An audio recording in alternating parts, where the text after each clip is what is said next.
আর একটা কথা তোমরা সকলেই জানো যে আভি নেই তো কভি নেই। সেই সকল মানুষকে দেখিয়ে দাও যারা একদিন বলেছিল যে তুমি এই চাকরি করতে পারবে না, যে ভাই চল না আজকে সিনেমাটা দেখে আসি, একদিন না পড়লে কি হবে। তোমার প্রিয় মানুষটার সাথে কথা বলো, আমি বারণ করছি না কথা বলতে। হ্যালো পুলিশ প্রেমী বন্ধুরা, তোমরা সবাই কেমন আছো?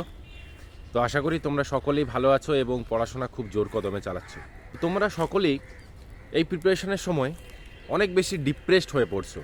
আমাকে অনেক কেউ কমেন্ট করছো যে দাদা ডিপ্রেশনে চলে যাচ্ছি, দাদা প্রিপারেশন ঠিকমতো চালাতে পারছি না, তো তার জন্য কোনো উপায় বলো। তো দেখো, আমি আমার পুলিশ হওয়ার জার্নি আজকে তোমাদের সামনে শেয়ার করব। আমার জার্নি শোনার পর আশা করি তোমাদের মনের যা ডিপ্রেশন আছে সবটাই দূর হয়ে যাবে। দেখো, সময়টা ছিল 2020, তখন আমি প্রিপারেশনটা শুরু করি। তখন হাই কোভিড ওয়েভস শুরু হয়েছে ইন্ডিয়াতে, ঠিক আছে? আর সেই সময় আমাদেরকেও কিন্তু কোভিড হানা দেয়। আমি, আমার মা, আমার বাবা তিনজনারই কোভিড হয়ে যায় সেই সময় আমি প্রিপারেশনটা শুরু করেছি জাস্ট। সেই মুহূর্তে কোনো কুল কিনারা খুঁজে পাচ্ছিলাম না আমি, যে আমি কি করব। পরের বছর আমার কলেজের পাসিং আউট ছিল, কলেজের পড়াশোনাটাও চালিয়ে যেতে হচ্ছিল সমানে। তো তার সত্ত্বে আমাকে ডাব্লিউপি নয়, আমাকে গভর্নমেন্ট জবের জন্য প্রিপারেশনটা চালিয়ে যেতে হচ্ছিল। আমি একটা নির্দিষ্ট ফিক্সড করে নিয়েছিলাম যে আমি একটা সরকারি চাকরি করব, সেজন্য আমি প্রিপারেশনটা করব। তো এরপরে চলে আসে আমাদের কোভিড হয়ে যায়। কিভাবে প্রিপারেশন করব? আমাদের সেই সময় কেউ দেখার নেই, মা কেউ দেখার নেই, বাবা কেউ দেখার নেই, আমাকেও কেউ দেখার নেই। ডাক্তারের কাছে যাচ্ছি, সব সিট ফুল, হসপিটালের বেড ফুল, কোনো জায়গায় পাচ্ছি না। মায়ের বিশাল বাড়াবাড়ি হয়ে যায় সেই সময়, ঠিক আছে? তো সেই টাইমটাকে ম্যানেজ করে আমি নিজের পড়াশোনাটাকে চালিয়ে গেছি। মানে তিনজনকে দেখছি, কেউ কোথাও দেখার মতো নেই। ওই মুহূর্তে, ওই সময়ের মধ্যে থেকেও আমি নিজের পড়াশোনাটা চালিয়ে গেছি। ওই যে একটা কঠিন সময় আমি পার করে এসেছি, নিজেকে সেই সময় মনে হচ্ছিল যে না আর পারছি না, ছেড়ে দিই। সেই সময় দাঁড়িয়ে মনে হচ্ছিল যে যদি একটা প্রাইভেট সেক্টরের জব, যে কোনো একটা জব পেয়ে যাই, সেটাই করে নেব। সত্যি বলতে সেই সময় আমার সব বন্ধুরা চাকরি পেয়ে যায়, আইটি সেক্টরে চাকরি পেয়ে যায়। আমি নিজে একজন বিটেক ইঞ্জিনিয়ার আইটি সেক্টরে, কম্পিউটার সায়েন্স যাকে বলা হয়। অনেক কেউ হয়তো আইটি চিনবে না, ইনফরমেশন টেকনোলজি, সেটা কম্পিউটার সায়েন্সের রিলেটেড একটা সাবজেক্ট। তো সেই সাবজেক্টেই আমার অন্যান্য বন্ধুরা সবাই চাকরি পেয়ে যায় এবং সেই মুহূর্তে আইটি সেক্টরগুলো অফার করছিল ওয়ার্ক ফ্রম হোম। তো সেটাই আমিও ভেবেছিলাম যে তাহলে কি আমি জবের প্রিপারেশন ছেড়ে দেবো, গভর্নমেন্ট জবের, তাহলে আমিও ওয়ার্ক ফ্রম হোমটাই করি। আমার মাইন্ডসেট ফিক্সড ছিল, আমি ভেবেইছিলাম যে না, আমি কোনো অন্য দিকে যাব না, সে যে যাই হয়ে যাক। আমার বন্ধুরা আমাকে বলেছিল যে ভাই এই সময় আর অন্য কোনো দিকে পরিশ্রম করিস না, একটা জব পাচ্ছিস নিয়ে নে, আইটি সেক্টরে ঢুকে যা, তারপরে না হয়তো প্রিপারেশনটা করবি। কিন্তু আমি জানতাম যদি একবার আইটি সেক্টরে ঢুকে যাই বা একবার কোনো অন্য প্রাইভেট সেক্টরে ঢুকে যাই, তাহলে আমার গভর্নমেন্ট সার্ভিস করার আশাটাই পুরো ভেস্তে যাবে। সেজন্য আমি সেদিন সেই চাকরিতে ঢুকিনি। সত্যি বলতে আমি এই চাকরি হয়তো আজকে পেতামই না, আমি এই চাকরির জন্য পড়াশোনা করিনি। আমি মূলত এসএসসির জন্য প্রিপারেশন করছিলাম। এসএসসি বলতে স্টাফ সিলেকশন কমিশন, সেন্ট্রালের এসএসসি। তো আমার মেন টার্গেট ছিল এসএসসি সিজিএল আর এফক্যাট যাকে বলা হয়, ওইটা এসএসসির মধ্যে পড়ে না, ওইটা এফক্যাট, একটা আলাদা পরীক্ষা। তো আমার মেন টার্গেট ছিল এসএসসি এবং এফক্যাট। তো সেই সূত্রে সবাই যেমন ফর্ম ফিল আপ করছে, আমিও সব ফর্ম ফিল আপ করে দিয়েছিলাম সেই সময়। তো সেটা সূত্রেই আমি ডাব্লিউপিটাও ফর্ম ফিল আপ করে দিই। আমার দিদি আমাকে বলেছিল ফর্ম ফিল আপ করতে, তো ফর্ম ফিল আপটা করে দিয়েছিলাম। তো হঠাৎই যেদিন পরীক্ষা, তার দুদিন আগে আমাকে দিদি ফোন করে, যে বলে যে তোর পরশু দিন পরীক্ষা আছে, পরীক্ষাটা দিতে চলে যা ডাব্লিউপির। আমি তো কোনো প্রিপারেশন নিইনি, কিছুই না, জানি না কি করব। আর সত্যি বলতে আমি বাংলায় কিন্তু একটু উইক, কারণ আমি ইংলিশ মিডিয়ামের স্টুডেন্ট। আমি ইংলিশে একটু হলেও স্ট্রং, কিন্তু বাংলায় একদম উইক ছিলাম তখন। একদম বাংলা জানতাম না কি করে কি করতে হবে, বাংলা কোশ্চেন ঠিক মতো পড়তে পারতাম না। তো আমি কিভাবে কি পরীক্ষা দেবো? তো তো আমি মূলত বলেছিলাম এসএসসির জন্য পড়ছিলাম, এসএসসি সিজিএল এবং সিএইচএসএল সিপিও এগুলোর জন্য পড়াশোনা করছিলাম। তো আমাকে আলাদা করে আর কোনো পরিশ্রম দিতে হয়নি ডাব্লিউপির জন্য। তো আমি পরীক্ষা দিতে চলে যাই দিদির কথা শুনে। কি পরীক্ষা দেবো আমি নিজেও জানি না, উইদাউট প্রিপারেশনে চলে গেছিলাম পরীক্ষা দিতে। তো পরীক্ষা দিয়ে যখন আসি তখন দিদি জিজ্ঞেস করলো কেমন হলো রে। আমি দিদিকে বলতেও পারছি না কেমন হলো, কারণ আমি নিজেই জানি না আমি কি পরীক্ষা দিয়েছি। আমি বেঙ্গলির যে কোশ্চেনগুলো থাকে না, বাংলা কিচ্ছু পড়িনি, আমি শুধু ওই নাম্বারিংগুলো পড়ছিলাম, যে একটা ট্রেনের এত গতিবেগ এইসব লেখা আছে, 52 এইসব, এই নাম্বারগুলো দেখে আমি আনসার করে দিয়ে চলে এসেছি। আমি জানি না আমি কি পড়েছিলাম, কারণ আমি বাংলাতে এতটাই উইক ছিলাম। তো যাই হোক, পরীক্ষাটা দিয়ে চলে এসেছিলাম। তারপরে যেদিন রেজাল্ট বেরোয় সেদিন আমার দিদি রেজাল্টটা চেক করে এবং বলে যে তুই ডাব্লিউবি প্রিলিমসে পাস করে গেছিস। আমি তো শুনে অবাক, পাস করে গেছি মানে? দিয়ে আমি দিদিকে বলছি, দিদি তুই আরেকবার দেখ ভালো করে, আমি পাস করতে পারি না, কারণ আমি উইদাউট প্রিপারেশনে গেছিলাম, কি পরীক্ষা দিয়েছি আমি নিজেই জানি না। দিদি বললো না তুই পাস করেছিস।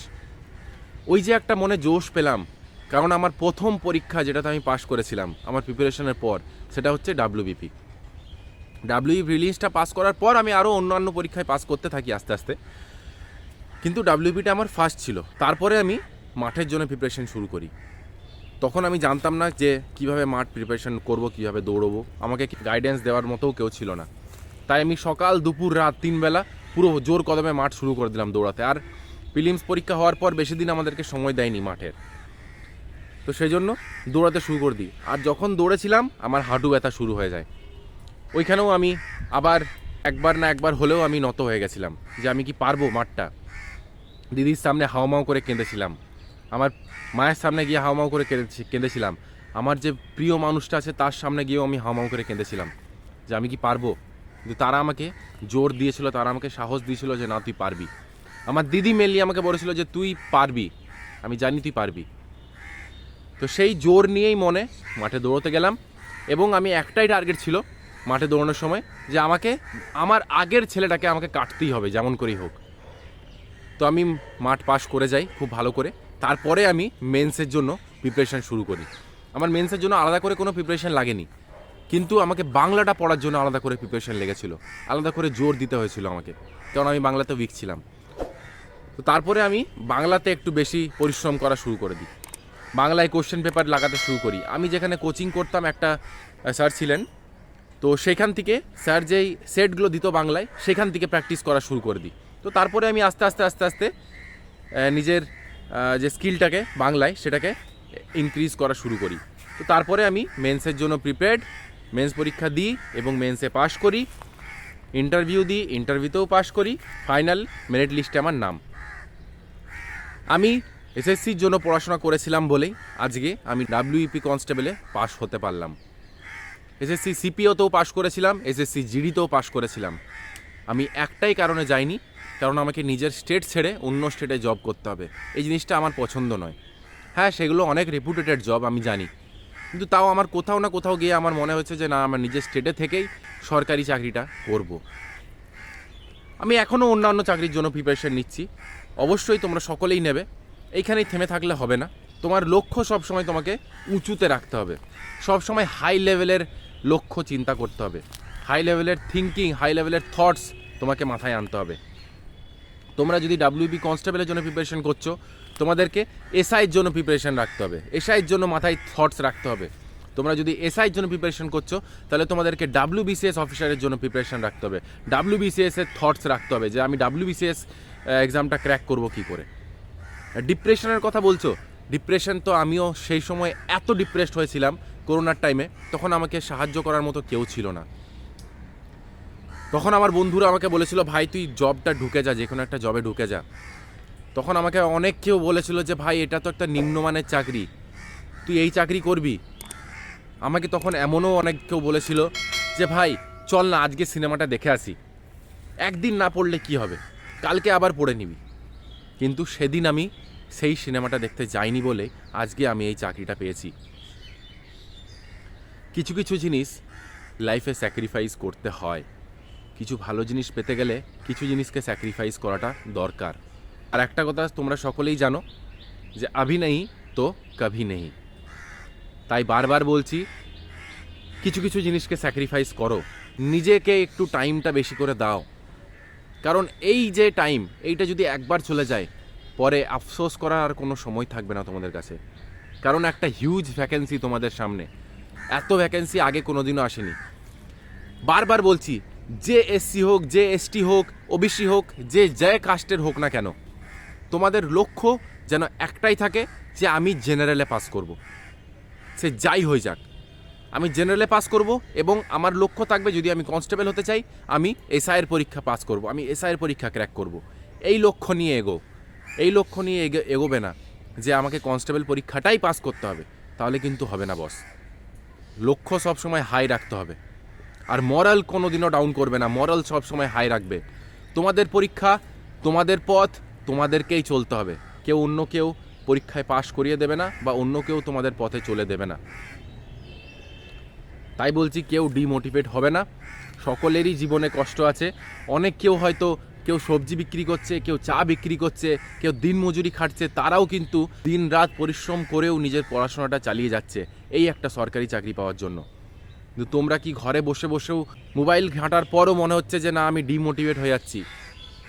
তোমার প্রিয় মানুষটার সাথে কথা বলো, আমি বারণ করছি না কথা বলতে, কিন্তু যেদিন ঝগড়া হবে সেদিন মুখ ফুলিয়ে বসে থেকো না, সে দিনটাকে নষ্ট করে ফেলো না। যেদিন ঝগড়া হবে সেদিন আরও বেশি করে পড়ো, আরও বেশি করে টাইম দাও নিজের পড়াকে। সেই সকল মানুষকে দেখিয়ে দাও যারা একদিন বলেছিল যে তুমি এই চাকরি করতে পারবে না। সেই সকল মানুষকে দেখিয়ে দাও যারা বলেছিল একটা নিম্নমানের চাকরি করে তুই কি করবি। আমার কাছে এখনও কিন্তু ফোন আসে যারা আইটি সেক্টরে চাকরি করছে, আমার বন্ধুরা নয়, আরও অন্য ছেলেরা, যে ভাই আমি সরকারি চাকরিতে আসতে চাই, আমি আবার সরকারি চাকরির জন্য প্রিপারেশন নিতে চাই, একটু টিপস বল কিভাবে সরকারি চাকরি করব। তারা যদি সেই টাইমটা আমার মতো দিত, আমি যখন সেই টাইমটাকে ইউটিলাইজ করেছিলাম, তারাও হয়তো আমার মতো আজকে কোনো না কোনো একটা সরকারি চাকরি করত। সকলে সরকারি চাকরি কেন করে, কেন চায়? যাতে একটা ওয়েল স্যাটিসফাইড লাইফ লিড করতে পারে। সেটা তো প্রাইভেট সেক্টরেও পাবে, তুমি ভালো টাকা পাবে, ভালো স্কেল পাবে, সব কিছুই পাবে। কিন্তু সরকারি চাকরি কেন করে? পরবর্তী লাইফে একটা ঝামেলা সেটা যেন না থাকে, সিকিউরিটি যাকে বলে, জব সিকিউরিটিটা যাতে পায়, সেই জন্যেই একটা মানুষ সরকারি চাকরি করতে আসে, শুধুতেই করতে আসে না। তাই তোমাদের সকলকেই বলছি, লড়াইটা চালিয়ে যাও, কেউ হার মানবে না, তোমাদের লড়াইটা তোমাদেরই। অনেককেই অনেক কিছু বলবে, কারোর কথায় কান দেবে না, পরিশ্রমটা সমানভাবে চালিয়ে যাও। আমি তো আছি পাশে তোমাদের। তোমরা প্রিভিয়াস ইয়ার্স কোশ্চেন করবে, আমি তো বলে দিয়েছি। প্রিভিয়াস ইয়ার্স কোশ্চেন করার জন্য একটা ই বুক দিয়ে দিয়েছি তোমাদেরকে, সেই ই বুকটার থেকে প্রিপারেশন করো। কোথার থেকে তোমরা প্র্যাকটিস সেট লাগাবে? লীলা রয়ের ক্র্যাক ডাব্লিউপি, ওই বইটার থেকে প্র্যাকটিস সেট করো। ম্যাথস কোথার থেকে পড়বে? ম্যাথসে সুবীর দাস ম্যাথস পড়ো। রিজনিং কোথার থেকে পড়বে? সুবীর দাস পড়ো। ইংলিশ কোথার থেকে পড়বে? ডিআর স্যার বলে একটা ইউটিউব চ্যানেল আছে, ওইখান থেকে পড়ো। আমি তো সব বলে দিয়েছি তোমাদের, আর কি চাই? আমাদের টাইমে এত বলার কেউ ছিল না। আমি কোথার থেকে কী গাইডেন্স পেয়েছি আমি নিজেও জানি না। তোমরা অনেক গাইডেন্স পাচ্ছ, অনেক নোটস পাচ্ছ, অনেক সময় পাচ্ছ, একটা হিউজ ভ্যাকেন্সি পাচ্ছ। এই ভ্যাকেন্সিটাকে হাতছাড়া করো না বস। শুরুতেই নিজের টাইমগুলোকে নষ্ট করো না। একটু হলেও এই বিয়ে বাড়ি, তারপরে আত্মীয় বাড়ি, এই সিনেমা দেখতে যাওয়া, বন্ধুদের সাথে আড্ডা, এই সবগুলোকে একটু ইগনোর করার চেষ্টা করো। এই টাইমটা পরবর্তীকালে অনেক পাবে, যখন তোমাদের হাতে টাকা চলে আসবে না, অনেক সময় পাবে এইসব বন্ধুদের সাথে ঘুরতে যাওয়া, সিনেমা দেখা, মস্তি করার, আইসক্রিম খাওয়ার, অনেক টাইম পাবে। কিন্তু এই টাইমটা যদি চলে যায় আর ফেরত পাবে না বস। কেউ ডিপ্রেসড হবে না। আমি আমার নিজের লাইফ হিস্ট্রি তোমাকে বললাম, কিভাবে আমি চাকরিটা পেয়েছি। হয়তো এই হিস্ট্রিটা শুনে সকলের একটু হলেও মোটিভেট হবে, কেউ ডিমোটিভেট হবে না। বারবার বলছি, চাকরিটা তোমাকেই করতে হবে, যেমন করে হোক তোমাকে চাকরিটা পেতেই হবে। সবসময় মোটিভ হাই রাখবে এবং এম আর গোল সবসময় হাই রাখবে। সবসময় উচ্চতর চাকরির যে পরীক্ষাগুলোর ক্র্যাক করার কথা ভাবো। সবসময় ভাববে যে আমি এসআই পরীক্ষা ক্র্যাক করব, সবসময় ভাববে যে আমি ডাব্লিউবিসিএস পরীক্ষা ক্র্যাক করব, সবসময় ভাববে যে আমি সিজিএল পরীক্ষা ক্র্যাক করব। তাহলেই কিন্তু তোমরা এই ডাব্লিউবি কনস্টেবল পরীক্ষাটা ক্র্যাক করে দিতে পারবে। আলাদা করে কোনো প্রিপারেশন লাগবে না তোমাদের। ঠিক আছে, আশা করি বোঝাতে পেরেছি। আশা করি তোমাদের সব ডিপ্রেশন কাটিয়ে তুলতে পেরেছি। আর কোনো রকম ডিপ্রেস থাকবে না, প্রিপারেশনটা এবারে জোর কদমে চালিয়ে যাও, কারণ তোমাদের হাতে সময় খুব কম, হয়তো 3-4 মাসের মধ্যেই তোমাদের সব পরীক্ষা শুরু হয়ে যেতে পারে। চলো আর বেশি কথা বাড়াবো না, আজকের মতো ভিডিও এই পর্যন্তই। জয় হিন্দ।